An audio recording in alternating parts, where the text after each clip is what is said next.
ఎత్తరగా లోలో అగ్గి ఉంటుంది, పొగ వస్తూ ఉండదు. అది చిదాగ్ని అని చెప్పాడు. అటువంటి చిదాగ్ని స్వరూపమైనటువంటిది. మనం ఎంత పెద్దల ద్వారాగా విన్నా అది నిజమన్నట్టే అనిపిస్తుంది. అదంతా హృదయ భ్రాంతి బీజం. ఇది ఒక భ్రాంతి బీజం.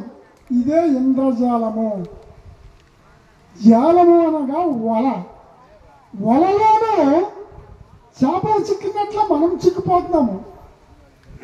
అయితే వల అయితే కనిపిస్తుంది, అది చిక్కని తప్పవచ్చు. ఇంద్రజాలం అనగా కనిపించకంటే తిరిగేస్తుంది. అది మనకే కాదు, అందరికీ వెళ్ళేస్తుంది, అందరికీ ఆ వల్ల వేసేస్తుంది. మరి ప్రపంచం ఎటువంటి అనుకున్నాం కదా, పిల్లలు తాటాకులతో పిల్లలు గావించు పెండ్లి పేరంటంబులు కొల్లలుగా జేయువారు తల్లి వినని సత్యమంచు తలచేరామదని నేను నీవిట్లా తలచేరామదని కల్లా సంసారము గని మానవులు సంతసిల్లగా గురుమంత్ర సిద్ధులు నిజమని తలచేరా. అనగా పిల్లలు తాటాకులతో ఏవో చేసుకుని దేవుడు బావుడు చేసుకుని ఆయనకి ఆటపాటలు దానికి ఉపయోగిస్తారు. అయితే అటువంటివి చూసి పెద్దలు తల్లిదండ్రులు వాళ్ళు ఆడుకుంటున్నారు, అది దేవుడు కాదు అనేస్తున్నారు. కానీ వాళ్ళు అదో ఒక రాయి పెట్టారు. మనము ఒక శివలింగాన్ని కానీ ఏనికైనా దానికే నమ్ముకొని ఉన్నప్పుడు అది వాళ్ళతోనే సమానం అవుతుంది. కాబట్టి అలాగే కాక అదంతా ఆట. ఇప్పుడు మీరు వింటున్నారు, పెద్దలు చెప్తున్నారు, చెప్పిన వాళ్ళు పెద్ద, చిన్న చిన్నాను కాదు. ఇది ఒక ఆట. పిల్లలు వాడి తాటాడేవాడిది ఇది కూడా.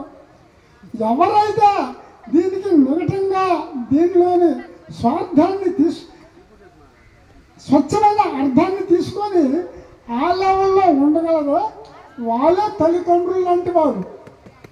పిల్లలకి ఎలాగైతే మనము అనేసాము ఆలోచన మా ఊళ్ళో అందరూ అనేస్తారు, గురువులకి వెళ్తారు, ఏడు జరుగుతుంటారు, అది మరికొందరు అనేస్తారు, బాగా డబ్బులు ఇస్తున్నారు అని అనేస్తారు. కానీ నిజంగా ఆ ఉద్దేశం ఉన్నవారే అక్కడికి వస్తారు. మీరందరూ మహాత్ములు లాంటి వాళ్ళు. ఈ వర్షంలో ఇంకా ఈ గురుబోధ వినాలి అనుకుని వచ్చారు. మళ్ళీ మీరు నిన్నబడి వచ్చారు. నేను నిన్న వస్తానని ప్రయత్నించాను కానీ రాలేకపోయాను. పెద్దలు అనేకంగా చెప్పుకుంటున్నాం. మరి స్వామి శివరాం దీక్షితం చెప్పారట, మరి మేము వెళ్ళాము. మీరు ఏ పుణ్యం చేసుకున్నారు మీరు విన్నారు. వచ్చేవాడికి ఎన్నో ఆటంకాలు వచ్చాయి. అయితే సరే ఏదో ఆటంకం వచ్చింది. ఈ బయలుడు ఏడు చేసినాడు, ఎక్కడో ఎవడో చచ్చిపోయాడు అనుకోని ధర పరిపూర్ణమైనది. ధర నిన్న పరో వస్తు వంచు గురుస్వామి తెలిపిన స్థిరమైన త్రోవన్. సరైన గురువు అయితే ఏదైతే ధరణి అంతటా ధరణి కింద మీద మనకి కింద మీద నిండుకొని ఉన్నటువంటి ఇది పరిపూర్ణము, దాంట్లో ఎరుక లేదు అని, దాంట్లో పుట్టలేదు. మనం పుట్టలేదని మనం అందరం ఉన్నాం కదా. ఇది ఎలాగున్నాము? తోచినటువంటిది ఉన్నట్లు కనిపిస్తున్నాం కానీ నిజంగా విచారిస్తా లేవు అన్నటువంటి విషయాన్ని మనకు తెలియడానికే ఈ సభలు ఇవన్నీ పెట్టుకొని మనం దాన్ని విచారించాలి. అలాగే విచారించినప్పుడు స్థిరమైన వాడు, ఉత్తమమైన వాడు అని పెద్దలు చెప్తారు. మరి పరాకేలనయ్య గురుస్వామి చేత బిరానను గ్రహించేది పరమార్థం వల్లను.